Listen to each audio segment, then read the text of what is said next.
What's going on, Chelsea fans? My name is Jan the Statman and I'm back to do another video for 100% Chelsea. Yep, today is the big preview video for the Europa League final all the way over in Baku. Alright, hit it! Move him on, hit him up, move him on, hit him on, move him down real high, move him on, hit him up, hit him up, move him on, hit him up real high. As usual, we're going to look at some stats and numbers today, but before we get into that, I want to cover a few things first. Sure, an exotic and different location, but you know what, with everything coming together, I think it's a little bit farcical. Not only is it an absolute ball ache for fans to get to, Are we there yet? No. but for a stadium that can hold nearly 70,000 people, to only give an allocation of 6,000 each to each team, that's pretty bad. Then there's the whole thing with Henrik Mkhitaryan. The player doesn't even feel safe to travel there. It says a lot about UEFA's planning. UEFA could have looked at what the bookmakers were saying. Guess who the two favourites to make the final were before the competition even started? That's right, Chelsea and Arsenal, the two London clubs. Just really shit from UEFA, really. Anyway, props to all you Blues who are going out there to support Chelsea. Well done. Are we there yet? And hopefully you can make yourself heard. It's not just Henrik Mkhitaryan who won't be playing in the Europa League final. We all know about the sad injury that will keep Callum Hudson-Odoi out for quite a long time from now. But on top of that, Ruben Loftus-Cheek has got the same injury. He's ruptured his Achilles tendon. This is obviously tragic news for both Chelsea and England fans that Ruben will be out for 6 months to a year. He was arguably becoming our most important player that's not Eden Hazard. And you know what? He was changing the entire dynamic of this Chelsea side when he played. Ruben got this injury while playing away in Boston for the final whistle and hate game. It's an excellent cause, and like most Chelsea fans, I'm happy that Chelsea are going out of their way to do something positive, and God knows we could do with the good PR.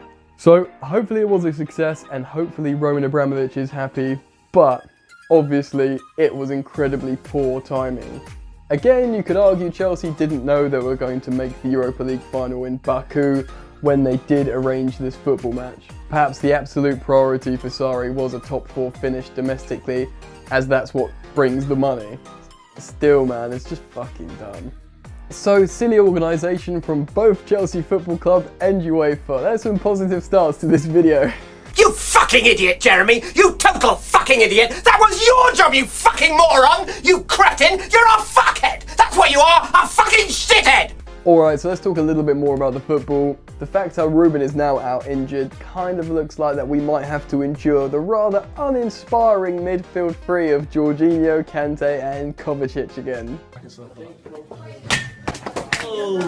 Now, I just want to mention I'm not a particular hater of Kovacic. I think he's a really good, silky footballer, but I feel like he fails the system and the system fails him, and you know, it's going to be no offensive output in that midfield, but maybe it will serve us in the final, who knows. And what you can put your bottom dollar on is Hazard starting in the left wing position, it probably being his last game for Chelsea.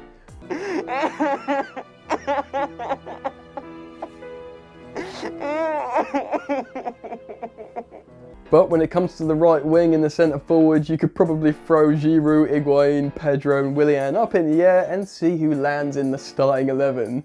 Personally, not too bothered who plays on the right wing, whichever the coach thinks will work better against Arsenal. But like many Chelsea fans, I would like Olivier Giroud starting in the centre forward spot. He should do really, as he's been the better striker out of the two, and he's also been given the Europa League. This is meant to be his competition, so...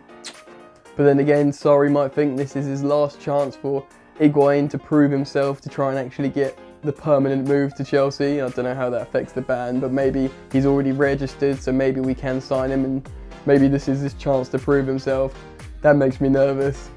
I think that makes all Chelsea fans nervous. So I hope for Giroud, prepare for Higuain. Although it is great news to hear N'Golo Kante will be back playing in the midfield in this final. What's up guys, Jan here, how are you all doing? Just a quick amendment, it does look like the worst might happen and N'Golo Kante may be injured before the final in Baku. I wanted to get this included in the video before the edit went out because obviously it was filmed when it looked like Kante was going to be fine, but that could be a problem for us, and it does look like maybe if that is the case, it would be a midfield of Jorginho at the base, flanked by both Barkley and Kovacic. At least maybe we might get a goal out of Ross Barkley. Anyway, that's it. Back to the video. Antonio Rudiger is still out, so it will be a centre-back pairing of David Luiz and Christensen, which I guess is fair enough. You'd imagine Azpilicueta playing at right back, and when it comes to left back, it's a bit of a strange one, because although Emerson has made that his starting spot the latter part of the season, it kind of feels like it wouldn't surprise me if Alonso just turned up in the starting lineup. Do you know what I mean? And of course our player manager, Kepa in goal, who, let's have a quick word for him, he's been bloody wicked recently, so go on Kepa. You'd imagine the Arsenal midfield would look something a bit like Torreira playing with Xhaka, and maybe Mesut Ozil playing in the tip of a diamond. Although, Unai Emery might see this kind of game that needs industry and running, and you know, he doesn't fancy Ozil for any of that, so maybe he'd play a bit more of a conventional midfield and put Guendouzi in there. Either way, if he plays a midfield diamond or more conventional three, odds are both Aubameyang and Lacazette are going to play, and you know, Chelsea fans, we're all going to be shitting ourselves at that prospect. There's one positive to this story, is Arsenal have an even worse backline than Chelsea, so I'm not even going to speculate who they're going to play because it's going to be worse than our backline, so you know, provided we're on song and Eden Hazard has a good day and decides to really put on his rocket boots for his final game for Chelsea, I think we'll be able to score goals. Right? An interesting talking point is who is going to be in the goal for Arsenal. Since the fantastic news has come out, or leaked, or maybe just been speculated that Big Petr Cech is coming home for a sporting director role, which is brilliant by the way, Arsenal fans are shitting themselves and whinging and whining all over the internet, Twitter, YouTube, etc. They are all calling for Bernd Leno to play in goal because they fear Agent Cech. I mean, realistically, at the moment where Cech is in his career, Leno is the better choice probably to play in goal. Even though Cech's got that final experience, you'd probably go for Leno. But again, much like Olivier Giroud, Cech has been given the Europa League as his competition this season. So I wonder who's going to be in the Arsenal goal. Hilarious really, hopefully it's Cech and he puts in an own goal for us. Alright then, let's look at the numbers. Kind of odd, ever since Kante arrived at Chelsea back a few years ago, Arsenal have had like a bit of a voodoo over us. And here is a statistic that's going to make you miss Arsenal bullying Didier Drogba a little bit more. In Chelsea's last 10 meetings with Arsenal, we've only won twice. That is not the Chelsea we want. And like I said, this isn't a recent thing, this is from when Kante first arrived. I remember it like yesterday being at that cup final. I was still celebrating Costa's equaliser before Ramsey put in the fucking winner. Oh, there's a positive, no Aaron Ramsey. Right, so Chelsea have had a better season than Arsenal so far, making 2 cup finals and finishing 2 places above them in the Premier League. So here's a few numbers on their league finish. Chelsea have accumulated 72 points in the Premier League this season, whereas Arsenal have got 70. 2 points, but that dictated 2 places on the table. Chelsea have scored 63 goals this season, and Arsenal have scored 10 more with 73. But Chelsea have only conceded 39 goals to Arsenal's 51. Yeah, like I said before, they've got an even worse defence than us. I mean, that might be a little bit unfair. Another stat is Chelsea have 16 clean sheets this season to Arsenal's 8. I mean, that's pretty darn good for Chelsea. So maybe our defence isn't that bad after all. Anyway, so all this leaves Chelsea with a plus 24 goal difference to Arsenal's plus 22 goal difference. So an extra 2 on the goal difference and an extra 2 points, finishing above Arsenal this season in the Premier League. So yes, generally Arsenal have the better offence and Chelsea have the better defence, and I'd attribute a lot of that down to strike power. They've got 2 great strikers, we've got 2 bad strikers.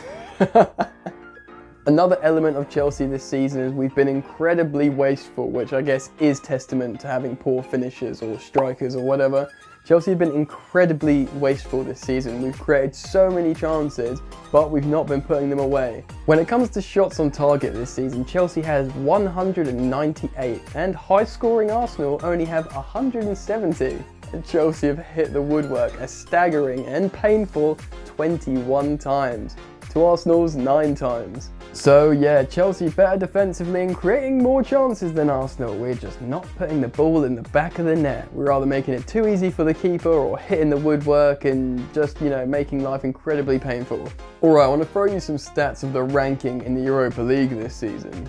Chelsea Football Club are ranked number 1 in the Europa League this season for goals scored, completed passes, pass accuracy, and average possession. So yeah, Chelsea are very much ruling the Europa League this season, and Arsenal are generally second or third in most of those stats. Chelsea also have the top goal scorer for the competition in Olivier Giroud with 10 goals, and the top assister in the competition in Willian with 7 assists. I'm going to leave it there for the numbers today, but if you are interested in this and want to see more of a comparison statistically between Chelsea and Arsenal this season, why don't you check out my channel, and I've done a comprehensive comparison between Sarri's debut season and Unai Emery's debut season.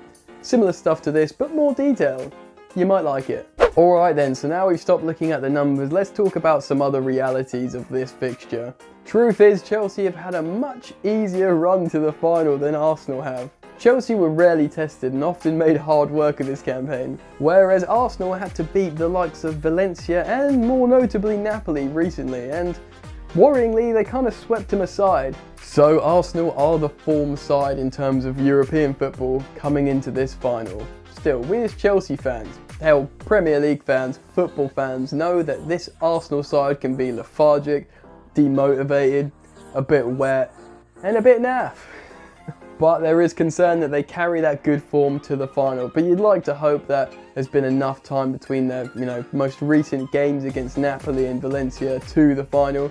And you know what? It's a bloody London derby for the final. All sort of form goes out of the window for that, right? That's what they say, right? Right? So let's say the M word, Sarri's go-to phrase for the season that bored fucking everyone. Motivation. Motivate the players. There is a danger that the Arsenal players are going to be fully zoned in on this match and fully focused, because this is their only way into the Champions League. And what is worrying is that Chelsea have already qualified for next season's Champions League. So yeah, that motivation word's back. It's a trophy. It's a final. Chelsea are generally good in finals. It's Eden Hazard's last game for Chelsea. The players will want to give him a good send-off and let him leave with a medal, right? You can see why the motivation word would come into this, but god damn it, it's a London derby, it's a final, it's a European Cup of sorts. Surely the satisfaction of condemning Arsenal to Thursday night football yet again alone is enough motivation. We all know that you Chelsea fans want to watch 100% Chelsea after the victory in Baku, enjoy it, take it in, see the Chelsea fans, and then go on various different Arsenal fan channels and have a bit of fun and banter laughing at the London rivals and them losing, going back to Thursday night football. So although I would feel a lot better if Chelsea had Ruben Loftus-Cheek and Antonio Rudiger to play this game, I still think, well, the bookmakers still make Chelsea favourites. I don't think Mkhitaryan's going to be a big loss for Arsenal, but certainly not having Aaron Ramsey, who loves scoring in a final, that's a huge positive for us. Really, it will come down to marshalling their two marksmen in Aubameyang and Lacazette. And it's frustrating to say it, kind of depends on whether Hazard has a good game. On a quick tangent, I actually want to say I think life without Hazard for Chelsea, or after Hazard, might actually work better in different ways, but we'll save that for another video. But while this team plays as it does, we do depend on Hazard having a good game. So hopefully he does in his last game for Chelsea, bangs a couple of goals. One of them is a worldie, lovely scenes. In my opinion, there will be goals in this game because both teams concede goals.